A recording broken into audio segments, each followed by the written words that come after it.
تو ہم لوگ اردو میں بولتے ہیں نا غم، اس کے معنی ہوتا ہے خوشی کی ضد ہوتی ہے، غم ہو گیا، رنج کے معنی میں۔ عربی میں غم جو ہے وہ کہا جاتا ہے گھٹن کو، ایسی گھٹن کہ جس میں آدمی سانس تو لے رہا ہے لیکن گھٹ گھٹ کر لے رہا ہے۔ تو فَنَجَّيْنَاهُ مِنَ الْغَمِّ، ہم نے اس کو گھٹن سے نجات عطا فرمائی۔ ان الفاظ کو سن کر ہم نے ان کو نجات عطا فرمائی۔ یہ تو تھا ہی، آگے ایک پیارا سا جملہ اللہ تعالیٰ نے فرما دیا کہ وَكَذَلِكَ نُنْجِي الْمُؤْمِنِينَ، اور اسی طرح ہم مومنوں کو نجات دیا کریں گے، اسی طرح ہم مومنوں کو نجات دیتے ہیں یہ بھی اور دیتے رہیں گے۔ كَذَلِكَ نُنْجِي الْمُؤْمِنِينَ۔ اب یہ جملہ بڑا زبردست فرما دیا کہ دیکھو یہ جو ہم نے نجات دی حضرت یونس علیہ السلام کو، یہ صرف ان کے ساتھ مخصوص نہیں ہے۔ اے مومنوں، جب تم یہ دعا مجھ سے مانگو گے، میرے سامنے یہ اقرار کرو گے کہ لا الہ الا انت سبحانک انی کنت من الظالمین، تو ہم سارے مومنوں کو بھی نجات اسی طرح دیں گے۔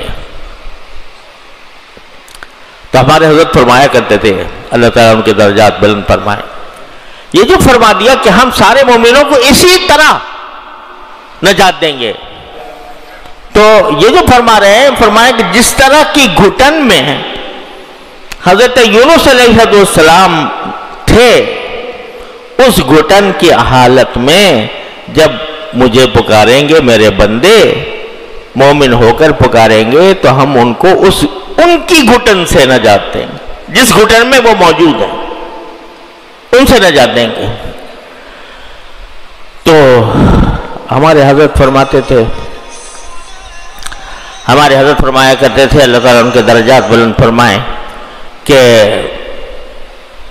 یہ جو فرمایا کہ ظلمات میں، تاریکیوں میں ہمیں پکارا، یہ تاریکیاں ایک تو ظاہری تاریکی ہوتی ہے، ظاہری اندھیرا ہوتا ہے، ایک باطنی اندھیرا ہے۔ کیا؟ گناہوں کا اندھیرا، معصیتوں کا اندھیرا، نافرمانیوں کا اندھیرا، العیاذ باللہ، یہ معصیتوں کا اندھیرا ہے۔ ہم آج جو شکایت کرتے ہیں نا کہ بھئی ہمارا سارا ماحول جو ہے وہ فسق و فجور سے بھرا ہوا ہے، خدا بیزاری سے بھرا ہوا ہے، اس میں ہم کیسے نکلیں اس سے؟ تو ہمارے حضرت فرماتے تھے کہ اس طرح نکلو جیسے کہ یونس علیہ السلام نکلے تھے۔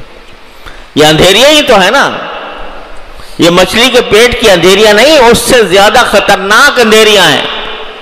یہ کفر کی اندھیری، یہ فسق و فجور کی اندھیری، یہ بدعات کی اندھیری، یہ مچھلی کے پیٹ کی اندھیریوں سے زیادہ خطرناک۔ تو یہاں باری تعالیٰ فرما رہے ہیں کذالک ننجی المؤمنین، تم بھی کہو کہ لا الہ الا انت سبحانک انی کنت من الظالمین، میں ان اندھیریوں میں گھرا ہوا ہوں، ماحول کے اندھیریوں میں گھرا ہوا ہوں، وانت وانی کنت من الظالمین۔ تو قرآن نے وعدہ فرمایا کذالک ننجی المؤمنین، نکالیں گے تم کو اس اندھیریوں سے ضرور۔ حضور نبی کریم سرور عالم صلی اللہ علیہ وسلم سے ثابت ہے کہ آپ جب تہجد کے لیے اٹھتے تھے تو آسمان کی طرف نگاہ فرما کر یہ آیات تلاوت فرمایا کرتے کہ آسمانوں اور زمین کی تخلیق میں بڑی نشانیاں ہیں ان لوگوں کے لیے جو عقل والے ہیں، اولی الالباب، الذین یذکرون اللہ قیاما وقعودا وعلی جنوبہم، جو اللہ کو یاد رکھتے ہیں، اللہ کا ذکر کرتے ہیں، کھڑے ہوئے بھی، بیٹھے ہوئے بھی، لیٹے ہوئے بھی۔ وَيَتَفَكَّرُونَ فِي خَلْقِ السَّمَاوَاتِ وَالْأَرْضِ، اور آسمان و زمین کی تخلیق کے بارے میں تو غور فکر کرتے ہیں، سوچتے ہیں، اور سوچنے کے نتیجے میں بے ساختہ گویا ان کی زبان پر یہ بات آتی ہے کہ ربنا ما خلقت ھذا باطلا، تو یہاں در حقیقت ترغیب دی گئی ہے اور ان لوگوں کو عقل والا قرار دیا گیا ہے جن میں یہ دو صفتیں ہوں. ایک یہ کہ یذکرون اللہ قیاما وقعودا وعلی جنوبہم، کھڑے بھی اللہ کا ذکر کر رہے ہیں، لیٹے بھی کر رہے ہیں، بیٹھے بھی کر رہے ہیں. اور ایک تو صفت ان کی یہ ہے کہ اللہ کو یاد رکھتے ہیں، کھڑے بھی، بیٹھے بھی، لیٹے بھی. اور دوسری صفت یہ ہے کہ آسمان و زمین کی تخلیق پر غور کرتے ہیں. یہ ایک مستقل ایک نیکی ہے، مستقل ایک عمل ہے جو مطلوب ہے اور جو ایک بندے کے لیے قابل تعریف ہے، جس کے لیے رسول اللہ تبارک و تعالی نے اس کو اولو الالباب میں شامل فرمایا، عقل والے.